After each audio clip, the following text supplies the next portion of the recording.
The doctor is in while he's on the phone. We are joined right now by Robert Thomson. You know him in the Washington Post as Dr. Gridlock. Good day to have you here. How you doing, Robert? Very good. How about you guys? We're doing great. Thanks for joining us. Okay, look, so this afternoon we're going to have a press conference. Governor Hogan of Maryland is going to make some kind of announcement about transportation infrastructure. We have been promised some decision about the Purple Line. There are some tough decisions for the governor about how to spend the limited dollars they have right now. Do you go for the Purple Line, which is going to be very expensive, or do you spend that money to build up infrastructure in other places that would help people as well? What is your sense about what we're going to hear today? Well, if I were a betting man, I'd say he's going to approve the Purple Line, but my wife tells me it's a good thing I'm not a betting man. And the reason I think that is simply that this project has gone so far that it would be a radical thing for a conservative governor to kill it off. Why would that be radical? I mean, many conservatives, I think, would look at this and say, why throw good money after bad?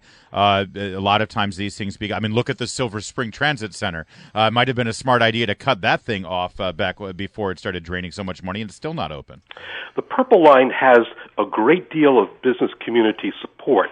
Many, many years of planning have gone into designing community development around this route. The governor is a business-oriented governor, so that's why I'm suggesting that he'd be doing a radical thing by killing it off. Also, guys, it's not like he could spend this money on something else.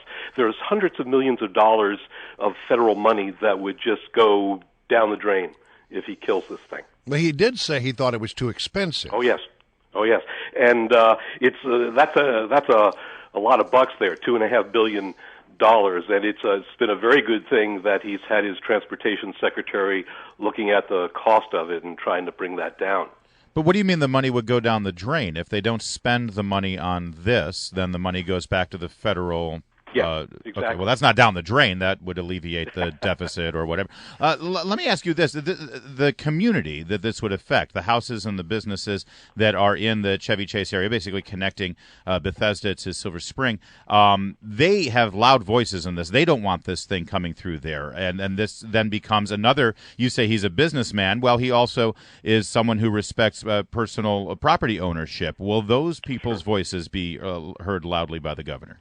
Well, I think for sure that the governor will pay attention to them. And in fact, over the years, this whole planning process, the reason it's dragged on so long is that the planners have been listening very intensely to the people who live along the route. Any big project, we talk about the hot lanes in Virginia all the time. Any big project is going to affect some personal property along the way. Governments need to do what they can to alleviate any damage, but there's always something like that.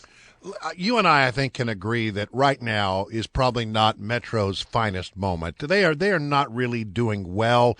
It seems like we're doing a lot of single tracking because of these electrical fires that keep breaking up. Of course, we had that thing over in L'Enfant Plaza where one person died, a lot of people sent to the hospital, and the NTSB has been holding hearings about that. Look, you and I have been around this town a long time.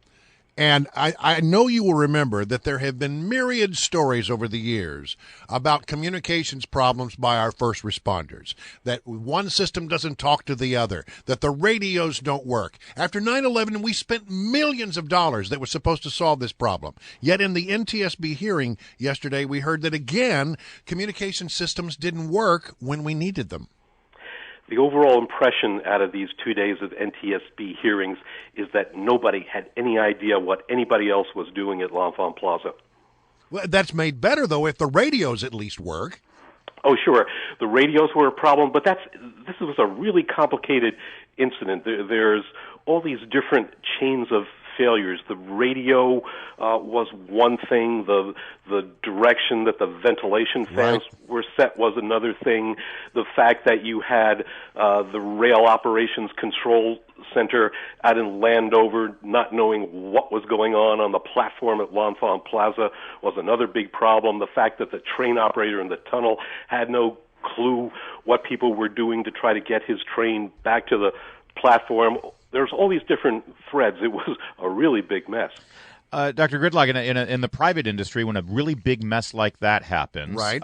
Usually the boss comes in and says, all right, we've got to turn this place upside down, turn it inside out, reorganize, and make sure that it doesn't happen again. We're going to clean house. Out of here. Yeah, you're fired, and we're going to change our operations so God forbid this sort of thing ever happens again, because in my business and my company, we can't have people dying because of neglect, because when that happens, we go out of business. Now, Metro's not going to go out of business, but is there a boss who can come in and do that? Is there any suggestion that that will be done? Because most private citizens looking at this, that's what we think needs to happen. It would be a really, really nice thing if the Metro board could stop dithering around and pick a new boss to do exactly the sort of thing that you're talking about.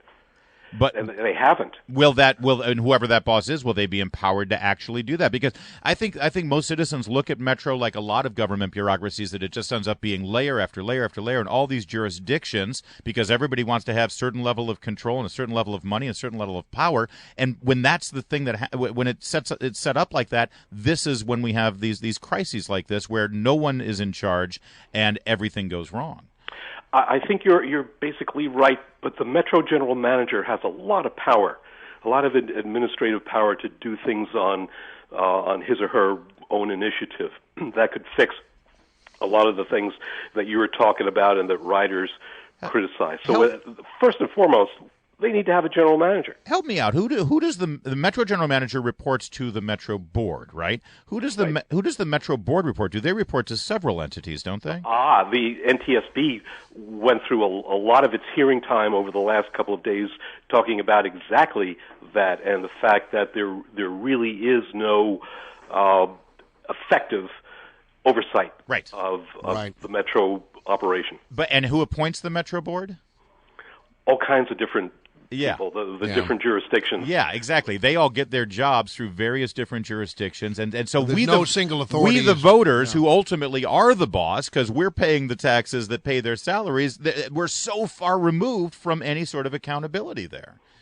That's true. There's little accountability from the top and little accountability from the bottom, from the rider's side. All right. The other thing that I want to ask you about is, given all the problems that we have and all the fixes, the insulators that have to be repaired, it's going to be a long, hot summer in the Metro system, isn't it? Oh, exactly. That's my forecast for the summer. On Metro, it'll be slow, hot, and crowded because of all the extra repairs that Metro needs to do, both to the tracks and also to the rail cars. Well, you're just a big ray of sunshine this morning. Dr. Gridlock, Robert Thomson from the Washington Post, we thank you so much for joining us. Thank you, guys.